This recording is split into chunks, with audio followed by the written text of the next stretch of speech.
Sawadee-kap, I'm JP Mestanza. It's Wednesday, June 15th. Welcome to Phuket Extra, brought to you by pbcphuket.com.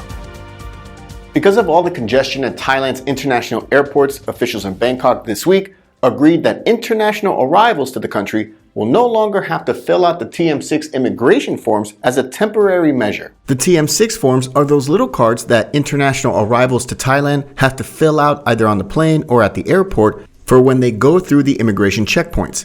Because there's been a surge in arrivals over the last few weeks, and officials are also checking passenger details related to the Thailand Pass, on top of the immigration checks, it's causing a lot of bottlenecks at airports, with long lines becoming the norm. Prime Minister and Defense Minister Prayut Chan-o-cha said after a cabinet meeting on Tuesday that temporarily halting the needs for international arrivals to fill out the TM6 form would alleviate congestion at international airports across the country, and would also save around 45.5 million baht a year in printing costs for the estimated 65 million TM6 forms. Still, the measure has yet to be implemented as the Interior Ministry is being tasked with drafting the announcement, expected to be done by the end of this week, and it's not clear when officials intend to bring back the TM6 forms for foreign arrivals. Now, halting the TM6 forms will only cover arrivals by air, as foreigners who enter Thailand by land or sea will still be required to fill out the form. Immigration police can still collect data on arrivals via the biometric systems at airports, while other travel data can be collected from airlines, according to a government spokesman. For more, visit thephuketnews.com.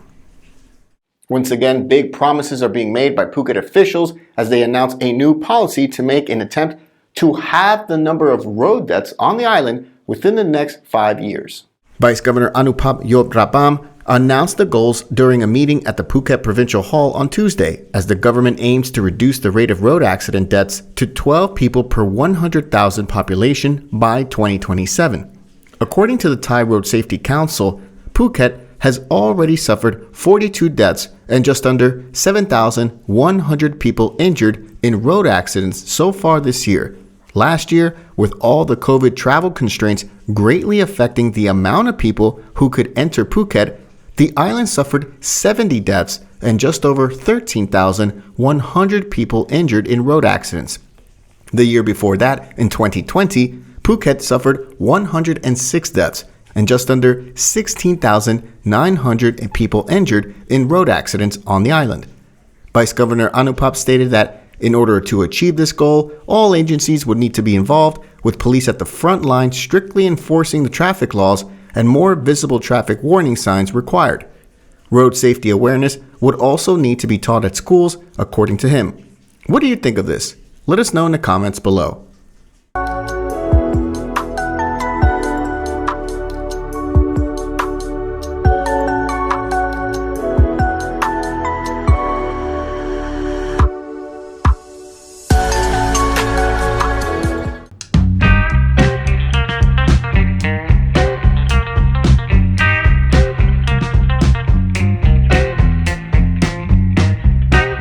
A series of coordinated raids all throughout Thailand this week took down a massive gun-running network that would see them sell these arms to buyers in neighboring Myanmar. But the raids also saw several arrests, and among them were a few district chiefs, a current district chief, and several other officials. The Interior Ministry is now investigating the officials for serious disciplinary breaches, including alleged involvement in criminal activity. The whole thing took place on Monday when authorities raided 21 locations nationwide, including in Bangkok, Chiang Mai, Udon Thani, Kanchanaburi, and Chonburi provinces. The target was a gun-running network allegedly run by 32-year-old Danupol Samaisan, who goes by the name Bell, and he himself is a former assistant village chief in Chonburi's Satahip district. Bell was arrested at a house in Chonburi, but police also arrested 49-year-old Dongpo Ruji Tamaraj, who is the Sriracha district chief in the province. Police also arrested another former district chief, a district official, and a defense volunteer, all from Kanchanaburi's Sayok district.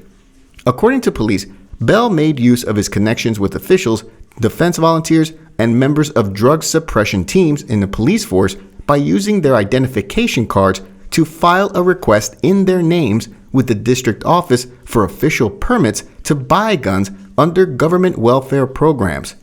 Once he got those permits, the guns were issued to them with proper registration, and with the help of some officials in the Sriracha and Sayok districts, he collected the guns and then later sold them to buyers in Myanmar. The Interior Ministry has already set up a committee to conduct a serious disciplinary investigation against all 4 officials arrested on Monday. For more, visit the link in the description. Thailand's Department of Disaster Prevention and Mitigation, the DDPM, they've launched an operation to recover a tsunami warning buoy located some 340 kilometers northwest of Phuket after it stopped transmitting data. The buoy is the second of the 2 tsunami warning buoys operated by the DDPM that is no longer functioning. A report by state news agency NBT posted this week stated that the DDPM launched the operation to recover the buoy Station 23461 installed in the Andaman Sea about 340 kilometers from Phuket after it stopped transmitting data last Thursday. But the National Data Buoy Center website states that the buoy's last transmission was actually at 4 p.m. Tuesday last week. In defending its action to ensure Thailand's 2 tsunami buoys remained operational, the DDPM in late May explained that the buoy was still at its installed location. The problem was with the buoy's data transmissions not being processed by NOAA servers, according to disaster prevention officials. However, that may no longer be the case following the state news report that an operation has begun to recover the buoy. For more, visit thephuket.news.com. Thank you so much for joining us here today at Phuket Extra, brought to you by pvcphuket.com. Join us again tomorrow on Thursday. Until then, stay classy, Phuket. Phuket's rapid modernization has made it one of the world's premier holiday destinations. Investors can still buy quality condominiums for as low as $75,000 and luxury properties can go all the way up to 20 million. Condominiums in Phuket are a safe, secure bricks-and-mortar investment offering foreigners freehold ownership. Call or email Thai Residential, Phuket's #1 trusted real estate advisor, to find your perfect Phuket property.